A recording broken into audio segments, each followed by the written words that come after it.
Before we begin this afternoon, I wanted to recognize some other people who are with us today, and that is under the statute at the Public Utilities Commission, we oversee the Low Income Oversight Board, which is comprised of a commissioner representative, myself, members from the utilities, as well as contractors involved in low-income energy issues and low-income energy efficiency, and public representatives. And this is really a terrific group that provides guidance to the Commission, and it's an example of the type of gathering you're seeing here today, where we try to get a lot of different viewpoints. And a number of the board members have taken time out of their busy days to come here. So if you could and would be comfortable, if you could at least stand up, because I'd like to recognize the role that they play in helping all of us. I know, Jose, you're here, and Hortensia is here. I want to thank them very much. So it is with great pleasure that I am introducing Chairwoman, Karen Douglas from the California Energy Commission. That this is indicative. Is that Panama in the back? This is indicative of the efforts that we're making, which in my 30+ years are really unprecedented, of having the two leading energy agencies in the state, the Public Utilities Commission and the Energy Commission, work hand in hand. That Karen has been a terrific chair of the Energy Commission. It is under her leadership that the Energy Commission has done this massive job of taking all of the stimulus money that has rained down on the Energy Commission and made, in what my mind is, very good use of it, being able to partner up with the utilities and with our agency. She also has overseen, with her other fellow commissioners, the efforts to permit the renewable projects that also receive funding or loan guarantees under the federal arena. And this has been just a massive effort by the Energy Commission. So I will just end by saying I have all sorts of things that I could say about you, Karen, in terms of you're a graduate of Stanford Law. You hold an MBA, an MA in public policy. You were with the Planning and Conservation League, as well as with the Environmental Defense. But she has, during my tenure, just reached out continually to say, let's be working together. So it's with absolute pleasure that I'm bringing Commissioner Douglas as our keynote speaker.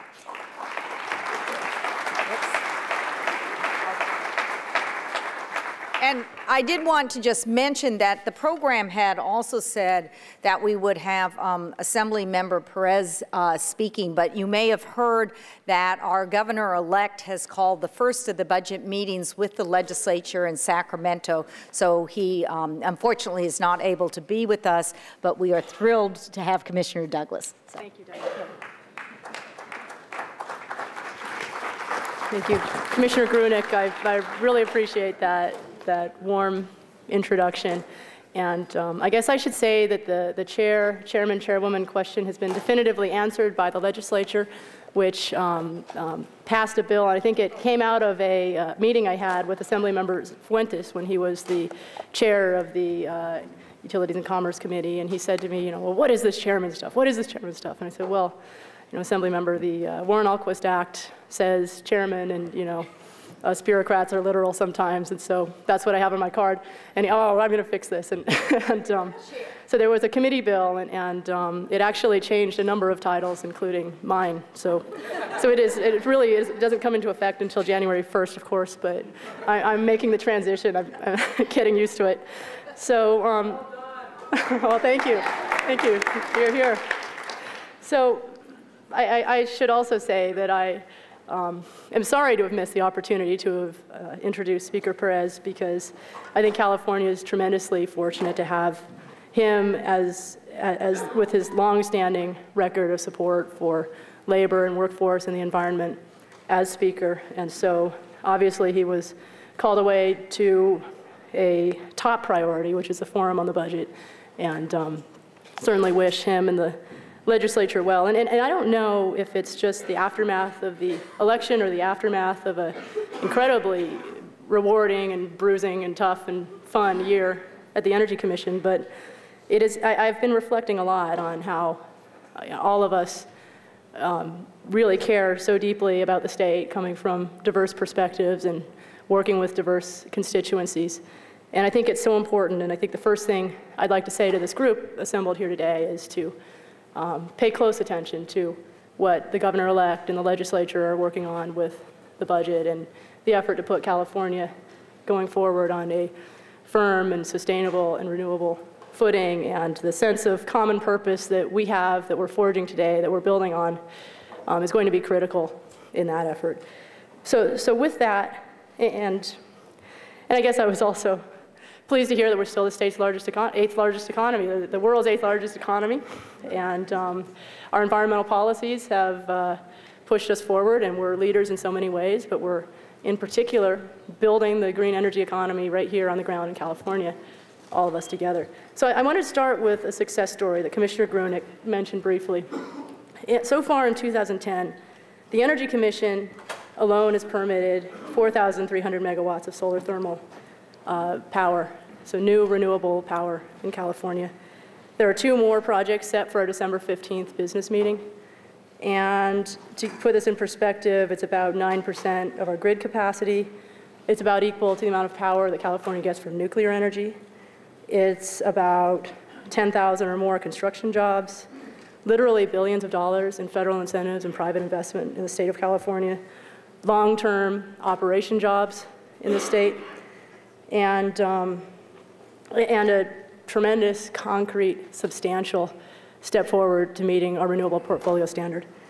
The Energy Commission, as Commissioner Grunick noted, mounted a huge effort to do this, but I really want to emphasize that it was not just us, and we could have spun like tops in our building in Sacramento, but if the PUC, the Cal ISO, the Bureau of Land Management, the Department of Interior, Fish and Wildlife Service, Department of Fish and Game, and many, many more agencies didn't really step up above and beyond, way above and beyond the call of duty and really make it happen. It just wouldn't happen. What we could do was not enough. And so I should also add the local governments who stepped up, the stakeholders, the applicants who answered the call of the RPS and actually brought us projects, the PUC for actually, getting the utilities to sign renewable energy contracts through the RPS, which obviously well predated AB 32 and the Stimulus Act. The environmental groups for engaging constructively in these projects and looking for ways to get to yes, and getting to yes on not just a few projects, not a token number of projects, but a lot of really substantial projects in California. No one thought it could be done, and it was only done out of a tremendous collective effort of will. It's the sort of thing that could have failed 100 different ways, and that it didn't is testament to the collective will and desire to serve the common purpose and move forward and build the clean energy economy in California across a broad set of stakeholders and including the federal government. So it was tremendous. One of the themes in this couple minutes I have left is partnerships. And I want to talk not so much about what the Energy Commission did, although we did a lot, but talk about the partnerships and talk about why it matters.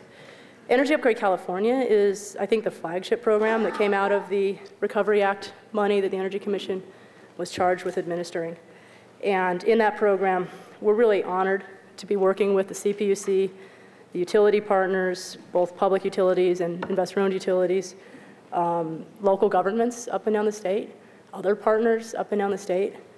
Before Energy Upgrade California, there was no coordination between the multiple rebate and retrofit programs in the state. So, for example, a homeowner in Sacramento who wanted to do a comprehensive retrofit on their house would need to contact SMUD, PG&E, the CPUC, Sacramento County, the City of Sacramento, the Energy Commission.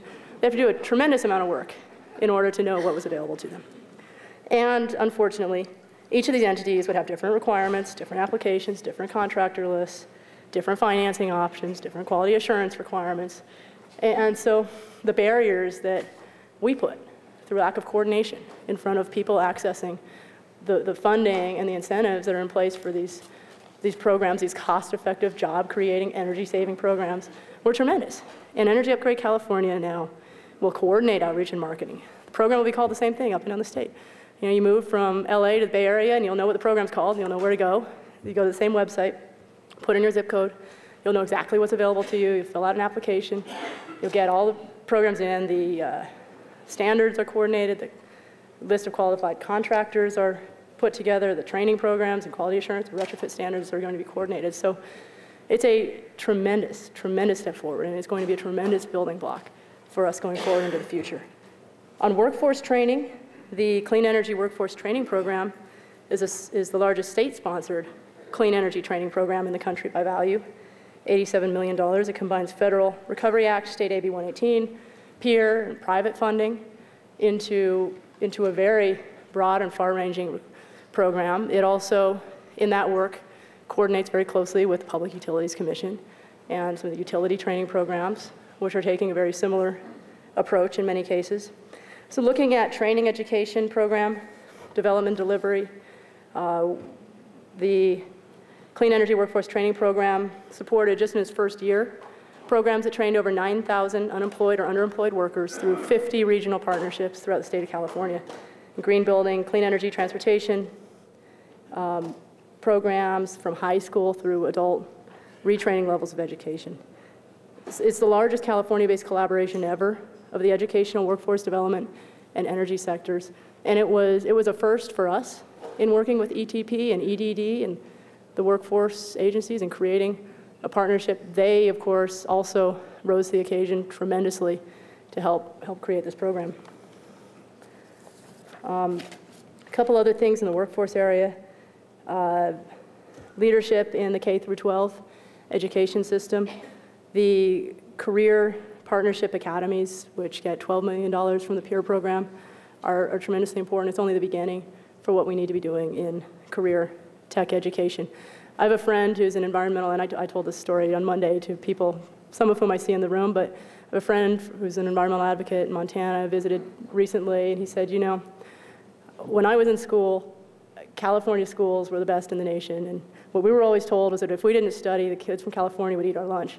And as we move forward and we think about all the things that we need to do to make this state, keep this state great, that's really important. That's really high up there.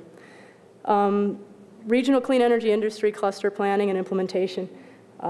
We need to coordinate the clean energy workforce programs.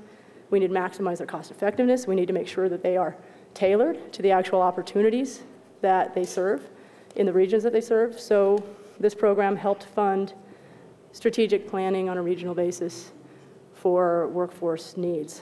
Labor market information development is another area where we helped fund research into workforce trends and needs through the EDD and the community colleges. So at the heart of all this effort, again, has been partnership. We've got incredible infrastructure, incredible talent, incredible capital across California, and these programs tapped into that. And I should add, the federal deadlines gave us no choice but to tap into that, which was a good thing, in many ways a good thing. Manufacturing. You know, there's this myth that manufacturing is dead in California, and of course it's not. And yes, it has declined, but in the area of clean energy manufacturing, we've got some tremendous competitive advantages. And the legislature in 2010 passed a tax credit bill to help clean energy manufacturers locate and expand in California. Tremendously important, and I've heard that myself from a number of industry leaders. It's just such a huge contribution in this area. The renewable projects that we cited and others that we did not cite that are coming forward through local government processes, a lot of those are spurring manufacturing. A lot of the components of many of these sites, these projects will be assembled, will be manufactured in California. You know, not all of them. We've got to do better. We put $30 million into low-interest loans for clean tech manufacturing in California through stimulus money. I didn't know when we put this program together whether we would have a line around the block or nobody. We did not know. We had never done manufacturing loans before. What we got was not quite a line around the block, but we were fully subscribed with good projects, and we had some really good projects we had to turn down. So manufacturing is part of our future. Clean tech manufacturing is where we have a tremendous advantage because of our proactive energy and environmental policies, our educated workforce, our world-class universities and research centers, our innovative local leaders in these areas, and these incentives and the deployment of clean energy. So it's been a really good year, but we're just at the beginning of what we really need to do to build the clean energy economy, to make it real, to make it expansive in California. And so we all need to work together and to continue to work together. Of course, the governor-elect has ambitious environmental goals and energy goals.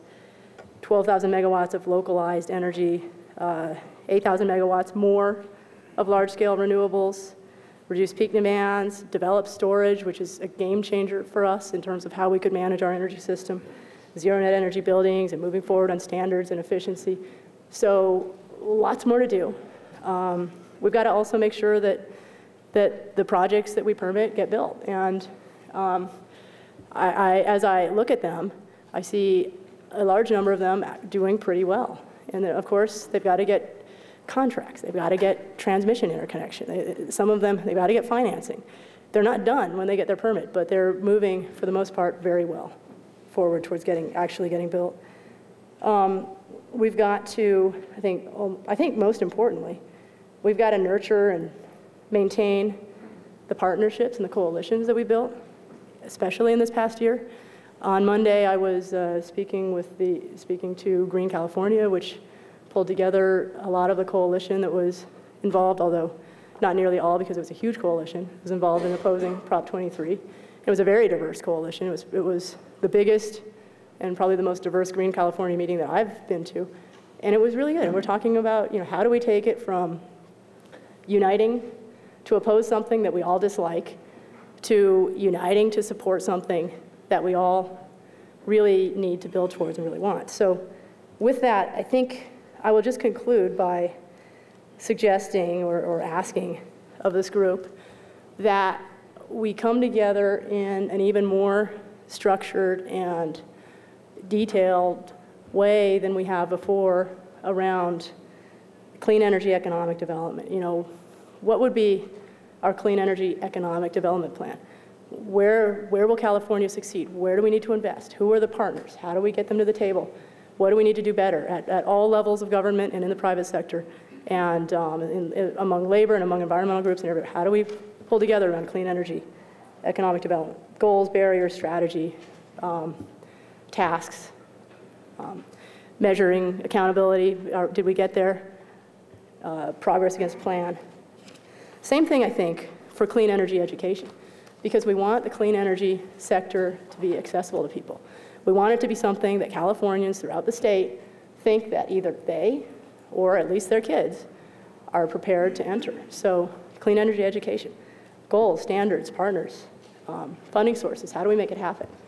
So I throw those out for you to think about. If you want to work on it, I know you want to work on it, you're here. So consider the Energy Commission a partner. There are many other partners in this room. Let's make it happen. So thank you.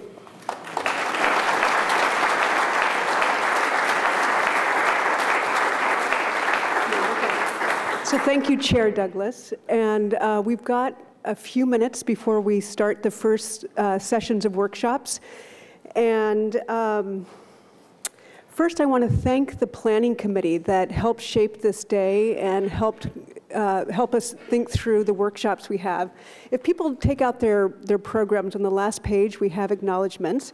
But right now I want to thank Commissioner Diane Grunick, Barbara Barron, Panama Bartholomew, Linda Collins, Cesar Diaz, Marcy Drummond, Cecilia Estelano, Barbara Halsey, Dan Henrich, Bernie Kotlier, Kip Lipper, Pete Price, and Daniel Viau. Can everyone give them a big round of applause?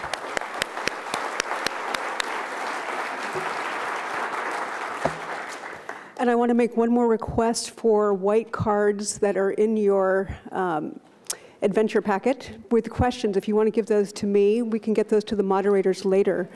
And before I send folks off to the workshops, just again, sessions 1A, 1B, and 1C will repeat in the second workshop session from, I think, 2:45 to 4:15.